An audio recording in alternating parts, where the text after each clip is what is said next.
नमस्कार, आप देख रहे हैं शिक्षा बाई आकांक्षा। मैं हूं आपके साथ आकांक्षा वर्मा।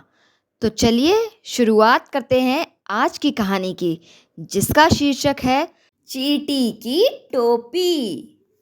एक जंगल में एक सुरंग के अंदर बहुत सारी चींटियां रहा करती थीं। उनकी एक रानी चींटी भी थी। सभी चींटियां अपनी रानी चींटी को बहुत प्यार करती थीं।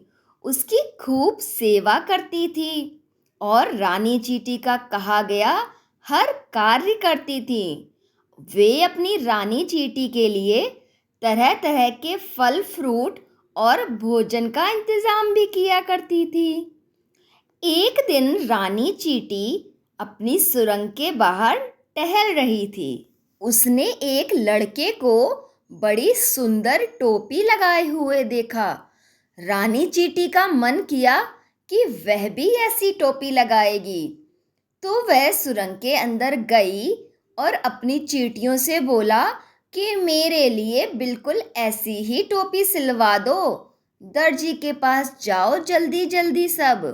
सभी चींटियां रानी चींटी की बात मानकर दर्जी के पास गईं और उससे बोला कि हमारी रानी चींटी के लिए एक सुंदर सी टोपी बना दो। दर्जी ने बोला कि टोपी मैं बना तो दूंगा, लेकिन मेरे पास इतना छोटा फीता नहीं है। तुम अपनी रानी चींटी के सर का नाप मुझे ला दो, मैं टोपी बना दूंगा। सभी चींटियां रानी चींटी के पास वापस गई और उसे सारी बात बताई। रानी चींटी तो बहुत उदास हो गई और आईने के सामने बैठकर दुखी हो गई। तभी रानी चींटी की सुरंग के बगल वाली सुरंग में दो चूहे रहते थे। चूहे ने रानी चींटी की उदासी का कारण सुना तो वह रानी चींटी के पास आया और बोला कि रानी चींटी, मैं अपनी चुईया से कहकर तुम्हारे लिए एक सुंदर सी टोपी बनवा दूंगा। रानी चींटी बहुत प्रसन्न हुई। चूहे ने चुईया से बोला कि रानी चींटी के लिए सुंदर सी टोपी बना दो। चुईया ने फटाफट अपनी पूंछ से रानी चींटी के सर का नाप लिया और उसके लिए एक बहुत सुंदर सी टोपी बना दी। जब चूहा और चुईया वह टोपी लेकर रानी चींटी के पास गए तो रानी चींटी उस टोपी को पहनकर बहुत ज़्यादा खुश हुई और चूहे से बोली कि कभी भी भविष्य में तुम्हें मेरी ज़रूरत पड़े तो मुझे ज़रूर बताना। इतनी बात कहकर दोनों चले गए। एक दिन चींटी और चूहा आम के पेड़ पर चढ़कर खेल रहे थे और खूब मज़े कर रहे थे।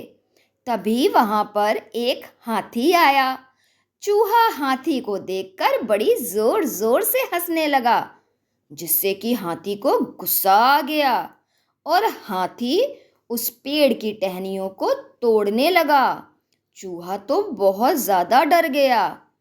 तभी रानी चींटी ने देखा कि चूहा और हाथी की लड़ाई हो रही है, तो रानी चींटी ने तुरंत हाथी की सूंड पर काट लिया, जिससे कि हाथी दर्द के मारे कराहने लगा और चींटी के डर से वहां से रफू चक्कर हो गया। हाथी को भागता हुआ देखकर चींटी और चूहा बहुत खुश हुए और फिर से खेलने लगे।